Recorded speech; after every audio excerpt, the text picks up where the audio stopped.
Now, check this out, you guys.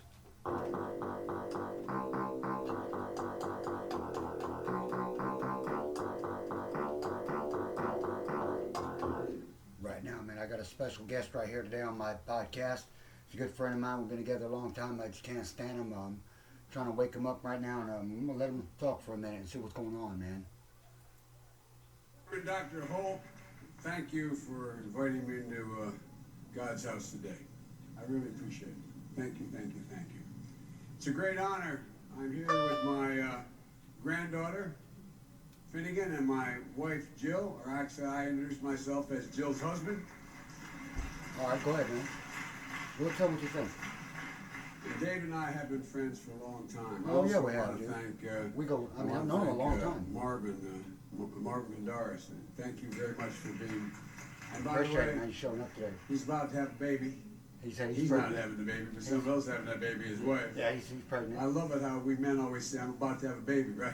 Yeah. You know what I'm Easy saying? for us. Smoking, man. Smoke. But anyway, congratulations. Look, I want to thank you all for welcoming me to worship with you today.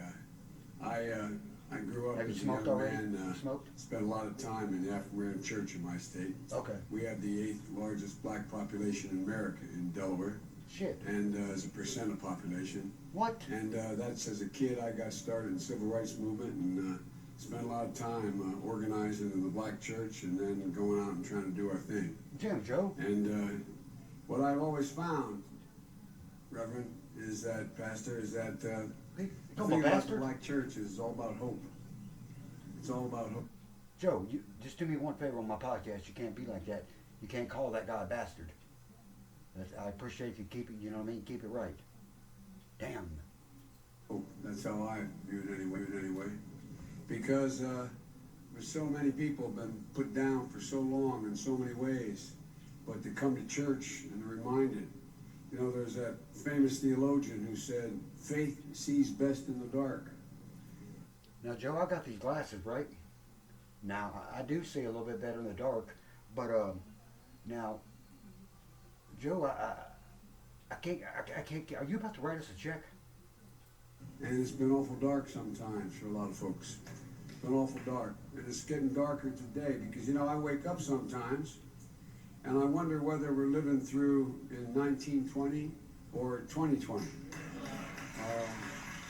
Not quite sure. Joe, we in 2024.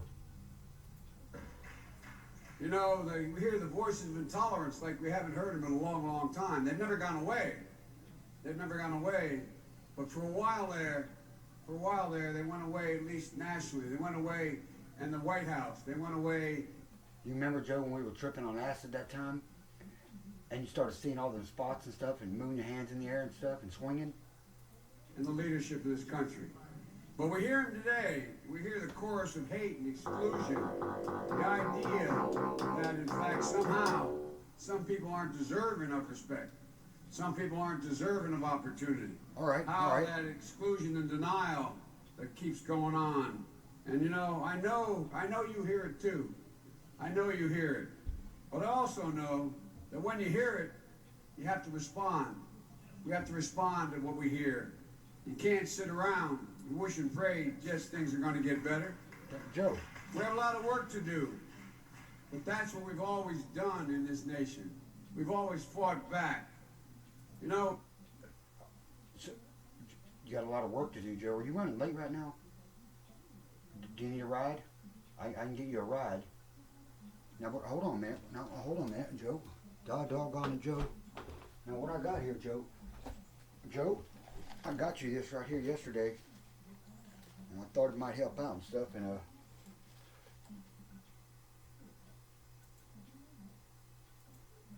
with Donald Trump as president, our core values, our literal standing in the world, our very democracy, everything that's made America is at stake. And I don't think that's an exaggeration. I never thought in my career I'd see a president quite like this. thank you, man. I The way he appreciate treats it. people. This guy's Thank you. more George Wallace than George Washington. Thank you. And folks, this isn't just an election. I think this is the battle for the soul of America. What? I really mean it. A Literally bowl the for soul America? of America. Wait a minute. You know, Did that motherfucker say a bowl for America? I remember I thought things were really changing faster when years ago, not that many now, I guess about 13 years ago, I was standing on a platform and I You talking about that time we were on the boat, we were fishing, right? Smoking cocaine. train station in Wilmington, Delaware, waiting for a black man to come about 20 miles on a train Joe, you gotta take it easy with that. You were tripping, dog. from Philadelphia down to Wilmington, Delaware, my hometown, to pick me up to go another 127 miles down to Washington, D.C. to get sworn in as President and Vice President of the United States. Well, I thought, He thought wrong. What happened is he thought he was, he didn't quite get it was for McDonald's. I had stood on that platform almost 40 years ago, that same spot, almost 40 years of the month. I came home from, Now, Joe, did you just say 40 years of the month? In my mind, I'm thinking, like, how did you do that, Joe? You are one hell of a guy with a calculator. Do you have a smartphone? law school. I had a scholarship to go away to school. We had no money to go. Anyway, What the I fuck? came home. Joe, you got It was to the year learn Dr. $10. King was aside two political heroes, Dr. King and Bobby And Kennedy. Dr. Dre. They're both assassinated my last semester in law school. Would you And I see came that, Joe? home and I had a job with a fancy law firm. But we didn't get admitted to practice in the bar to be a lawyer, to actually practice until January. Now, I went to a bar to become a lawyer. It didn't work out for me now. I don't understand how he's doing it 40 years ago. And that January, after taking the bar exam and being with this fancy firm for a while, I realized since there was we were the only city in America where the National Guard was stationed on every corner with drawn bayonets, and the state troopers had come in and taken over the Now, in my mind, I'm thinking, like, this dude's got to be pretty high. I mean, how you going to be in the ocean with a bayonet with a state trooper? city police department because a significant portion of our city Uh-uh. had been burned down. No other city What? in America has ever been occupied What? by the military since the Civil War. You shit me. And I realized I I seen couldn't that do shit what I was yesterday in doing, Compton. and I quit. I became a public defender. And I used to interview my clients before they got arraigned down at that train station. Now, he's seeing people in the rain down at the train station, so I know what he's doing down there. Now, Joe, you got to stop it. You got to stop buying that fucking crack down at the train station before it rains. And you know what? Here I was, 40 years of the month later, standing there. I thought things would never get better. And here I was standing 40 years later, and I called my kids up. See, the problem is he's calling the kids when he's smoking crack. Shit's getting bad.